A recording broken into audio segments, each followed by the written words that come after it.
Good afternoon, passengers. This is your captain speaking. I'd like to welcome everyone aboard this podcast. We are currently cruising at an altitude of 35,000 feet and airspeed of 450 miles per hour. Weather is clear and sunny with a high at 75 degrees. The cabin crew will be coming around in about 20 minutes to offer you a light snack and beverage. So sit back, relax, and enjoy the rest of the podcast.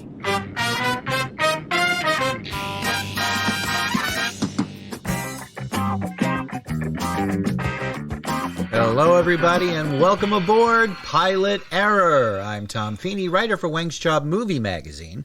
You may know me from such podcasts as the Deep Dive Podcast, the Deep Dive Microcast, and Mysteries of the Deep. And we are not affiliated with Deep Dive Cream-Filled Donuts or Deep Dive Secondhand Wig Outlet. This is Pilot Error, where we look at TV shows that went belly up before their time slot. This episode, we look back into the swinging 60s as we learn about a show that just wasn't canceled after one episode. It was pretty much canceled midway through that episode. How is that even possible? Well, let's dive in.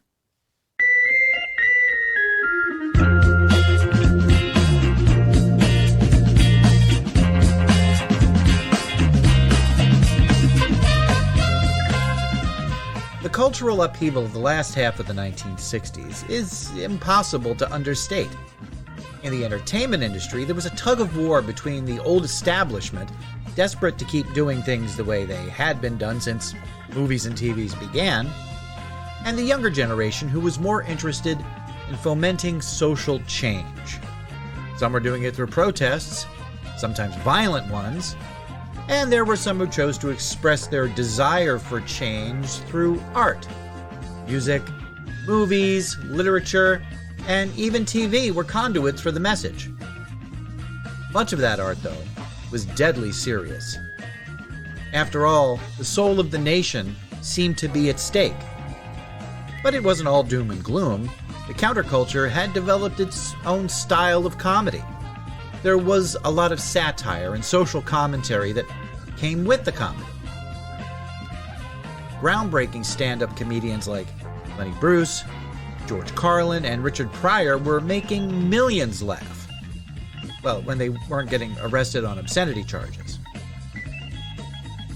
By the end of the 1960s, comedians were able to get away with a lot when it came to social commentary and, well, profanity. On stage, on comedy albums, and on the silver screen, a new permissiveness made it possible to say just about anything. Except on television. There were still strict limitations on what you could say and see on TV.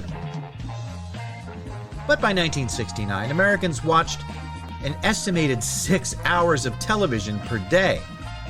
And that was when there were only 3 television networks.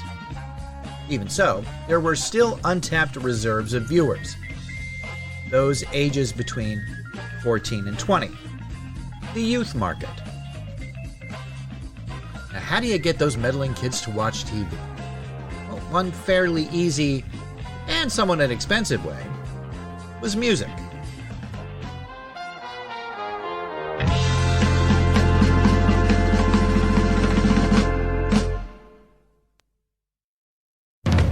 Here we come, walking down the street. We get the funniest looks from everyone we meet. Hey, we're the monkeys, and people say we monkey around. In 1966, the Monkees, aka the Prefab Four, were an experiment that paid off for a little while.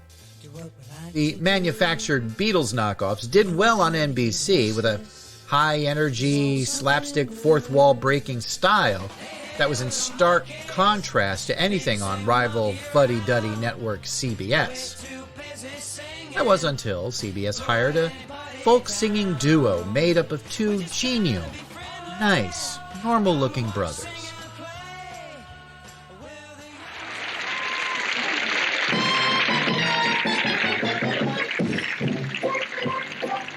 It's the Smothers Brothers Comedy Hour with guest stars Nancy Sinatra. Premiering in 1967, the Smothers Brothers Comedy Hour started as a kind of run-of-the-mill music and variety show. It was a way for CBS to dip its toes into the youth market and see what the response would be. It was never expected to last long, especially when it was scheduled against ratings juggernaut Bonanza, the Western drama on NBC. But something odd happened. The show was getting popular with that so-called youth market. It may have had something to do with their roster of musical guests.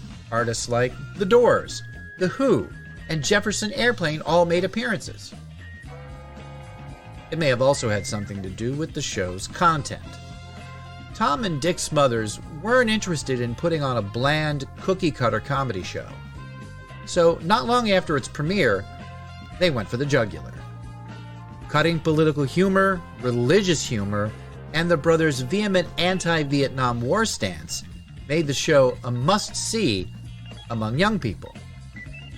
It also made the brothers a lot of enemies, including some executives at CBS. The show was abruptly canceled during its third season.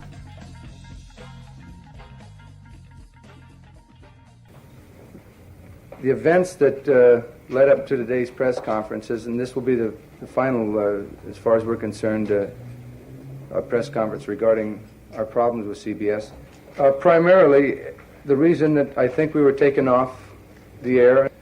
Any show will be censored, but it should be censored at the lowest level, which is affiliate censorship is as close as you can get to individual flicking the switch, turning it off if it offends.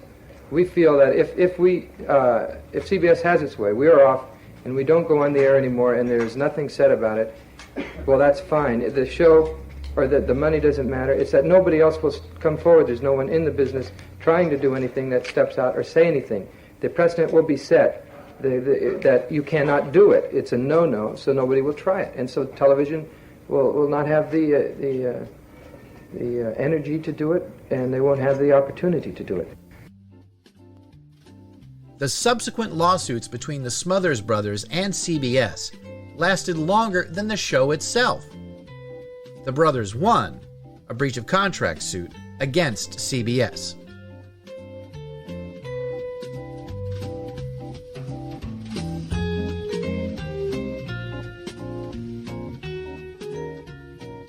Could there be a happy medium? Could there be a comedy show that bridged the generation gap? A television producer named George Schlatter thought so. And in 1968, the NBC network premiered Laugh-In. Ladies and gentlemen, tonight NBC, the Not Bad Crowd, proudly presents the 100th Rowan and Martin's Laugh-In, starring Dan Rowan, Dick Martin, and me, I'm Gary Owen. With these words, for those of you at home celebrating your 100th anniversary, you better take it easy.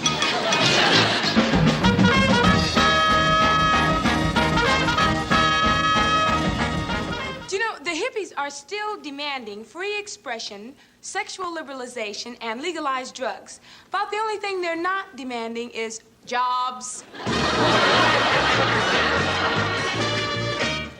Well, commercialism has invaded the churches. Now one congregation prays, give us this day our daily vitamin-enriched bread.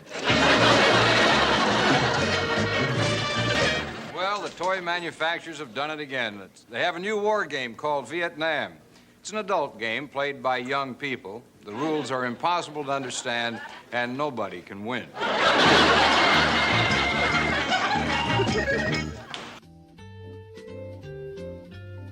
Laugh-In was the answer to the question, what if there were an old-timey vaudeville show where everyone was tripping on acid?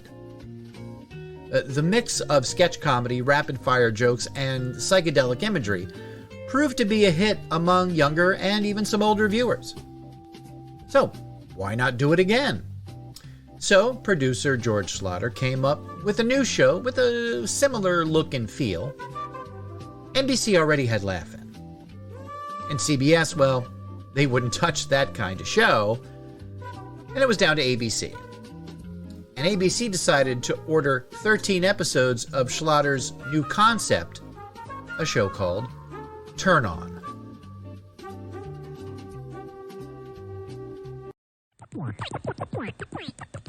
Do you love me? Do I love you? We just met a couple of minutes ago. For all I know, you might be a pot-smoking, jaded, wild-eyed, radical dropout. I am a pot-smoking, jaded, wild-eyed, radical dropout. I love you.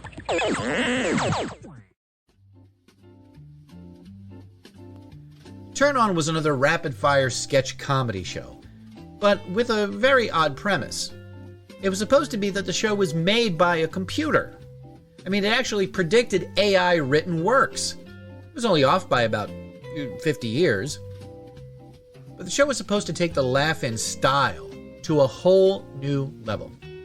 It was described by one of its producers as, quote, visual, comedic, sensory assault involving animation, videotape, stop-action film, electronic distortion, computer graphics, and even some people, end quote. The show even featured the earliest motion capture technology ever created. Now, it may have been too fast, too disjointed, too controversial, in fact, just too much for audiences to take. It was also too much for several ABC affiliate stations to take. After viewing a pre-screening of the show, several ABC stations refused to air Turn On. Affiliates in the Mountain and Pacific time zones, after watching the show air on the East, decided not to run it either. But perhaps the most infamous case came from Cleveland, Ohio station WEWS. According to reports, the station manager yanked Turn On off of the air after only 10 minutes. The remaining 20 minutes was filled by organ music and a blank screen. Audiences were not happy either. The switchboards of some of ABC's stations were jammed with calls complaining about the show. The network itself received 369 complaints about the show while it was airing. The show's sponsor, drug company Bristol Myers, sent a telegram ordering George Schlatter to cease production immediately. And it was kind of a foregone conclusion at that point. Turn On needed to be turned off permanently.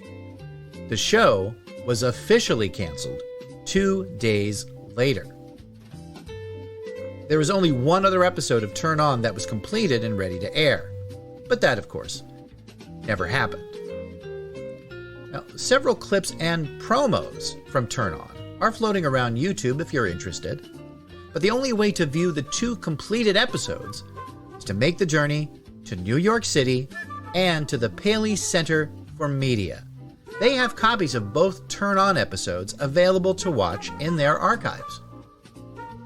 In hindsight, Turn On was a bit of a dichotomy. The humor seemed to be too crude for audiences, and the show's style was way too disjointed to follow. Of course, you could take that to mean it was ahead of its time, and yes, in some ways it was.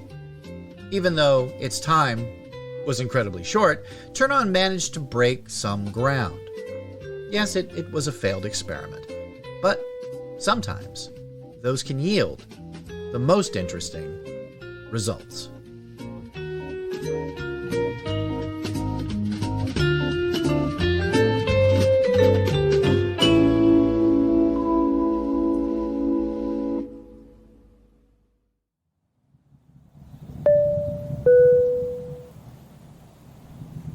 Ladies and gentlemen, this podcast has just been cleared to land. As we start our descent, please make sure your seat backs and tray tables are in their full upright position. Make sure your seatbelt is securely fastened and all carry-on luggage is stowed underneath the seat in front of you or in the overhead bins. We hope you had a safe and enjoyable listening experience. If you have any comments, go to the deepdivepodcast@gmail.com and drop us a line. Any clips used in the podcast are meant for educational purposes only and not to infringe on any existing copyrights. And thanks for flying, an Automaton Studios production.